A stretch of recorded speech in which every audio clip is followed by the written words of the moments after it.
हम सत्ता में भी थे, हम सत्ता सुख के लिए नहीं आए।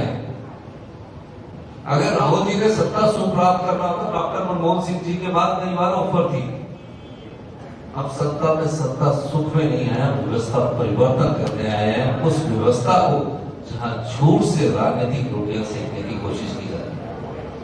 आज महाराष्ट्र की जनता को यह सोचना है, क्या आपकी वोट के माध्यम से चुनी हुई सरकार को पैसों के दम से गिराने की जो कोशिश हुई है, क्या ये लोकतंत्र की मजबूती का पहला स्तंभ है?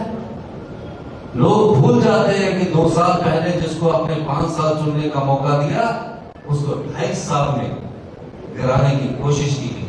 आज महाराष्ट्र की जनता को ये पूछना चाहिए कि जिस पार्टी की विचारधारा से वो चुनकर आए थे, उस पार्टी को जब आप धोखा दे सकते तो महाराष्ट्र की जनता को क्यों नहीं आप आगे भविष्य में धोखा दे सकते?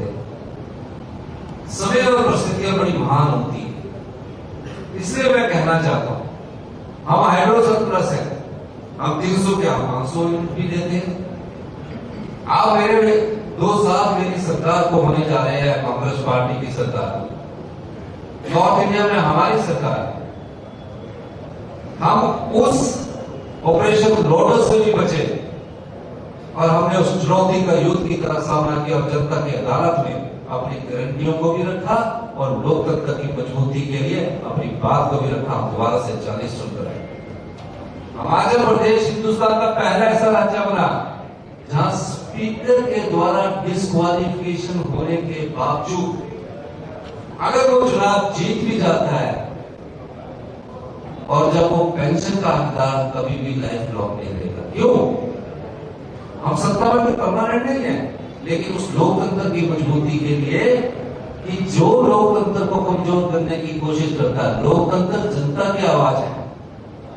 अगर हमारे नेताओं ने, बाबा भीम साहब अम्बेडकर ने 75 साल पहले जब संविधान लिखा था, संविधान सभा के अध्यक्ष थे, तो उन्होंने ये लिखा था कि इस देश में विभिन्न जातियों, विभिन्न धर्मों के लोग रहते हैं, विभिन्न भाषाओं के लोग रहते हैं। और जब कांग्रेस की राष्ट्रपिता महात्मा गांधी और उन्होंने विचारधारा लिखी थी कि ये देश की संस्कृति एक ऐसी संस्कृति है जिसमें सबका समावेश होना चाहिए, इसीलिए इस देश की संस्कृति को महान संस्कृति कहा जाता है। और उस महान संस्कृति ने कई धर्मों को जन्म दिया है। उस विचारधारा का प्रतिनिधित्व कांग्रेस पार्टी की विचारधारा कहती है। और महाराष्ट्र की जनता को अगर यहाँ सच में आपने भलाई का काम करना है तो महा आघाड़ी जो विकास बंधन है उसके माध्यम से उनको आगे आना है, क्योंकि एक ऐसा हमारी पार्टी का नेतृत्व है जो आप लोगों के दर्द को समझता और आपकी पीड़ा को बांटना चाहता है। इस बारे में ट्वीट करते हैं कि हिमाचल प्रदेश की आर्थिक स्थिति खराब होगी। 4 दिन फिस्कल प्रोड्यूसर्स और फिस्कल डिसिप्लिन होते हैं। अब हमने कहा है और मैं आज इस मंच के माध्यम से कह रहा हूं, 2027 में हिमाचल प्रदेश समृद्धशाली प्रदेश होगा, 2032 में हिंदुस्तान का सबसे समृद्धशाली और अमीर राज्य होगा। हम नीतिगत परिवर्तन लाए, पर नीतिगत परिवर्तन कांग्रेस की विचारधारा के अनुरूप लाया जा रहा है, जहां समाज के अंतिम व्यक्ति का विकास की रोशनी पहुंचे।